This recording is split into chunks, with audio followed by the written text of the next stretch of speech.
पूर्व विभाग सार्वजनिक वाचनालय सोलापूर आणि द युनिक अकॅडमी पुणे यांच्या संयुक्त विद्यमाने स्पर्धा परीक्षा मार्गदर्शन शिबिराचे कार्यक्रम उत्साहात संपन्न झाला। प्रारंभी संस्थेचे सर्व पदाधिकारी आणि मान्यवरांच्या शुभ हस्ते दीप प्रज्वलन करून माता सरस्वतीच्या प्रतिमेला पुष्पहार अर्पण करून अभिवादन करण्यात आले। कुलदीप जंगम यांनी अतिशय सोप्या परिभाषेत स्पर्धा परीक्षेचे स्वरूप थोडक्यात सांगितले। कोणतीही परीक्षा देताना अपयशाने खचून न जाता त्यांनी स्वतः 3 वेळा अपयशातूनच उत्तीर्ण झाले आहेत। त्यांनी स्वतः 3 वेळा अपयशातूनच उत्तीर्ण झाले आहेत। विद्यार्थ्यांना योग्य वेळी मार्गदर्शन लाभले तर यश प्राप्त करायला वेळ लागत नाही। युनिक अकॅडमीचे हर्षल लवंगारे यांनी यूपीएससी आणि एमपीएससी परीक्षेचे राज्य आणि राष्ट्रीय पातळीवरील उत्तीर्णांची टक्केवारी थोडक्यात सांगितले। यामध्ये मराठी टक्का सरासरीपेक्षा कमी आहे, हे प्रमाण वाढवण्यासाठी मातृभाषेतून स्पर्धा परीक्षा दिली पाहिजे।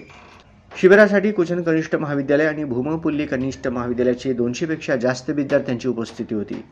यावेळी संस्थेचे अध्यक्ष पांडुरंग दिड्डी काका, उपाध्यक्ष देविदास गोटी पामुल, कार्यवाह अरविंद चिन्नी, सहकार्यवाह विजयकुमार गुल्लापल्ली, माजी महापौर जनार्दन कारंपुरी, यल्लादास गज्जम, यल्लप्पा एल्दी, गणपत कोरापाटी, युनिकचे चंद्रकांत खराटे सर आदी उपस्थित होते। प्रस्तावना आणि सूत्रसंचालन विश्वस्त अशोक इंदापुरे यांनी केले। शेवटी आभार ज्येष्ठ विश्वस्त जनार्दन कारंपुरी यांनी मानले।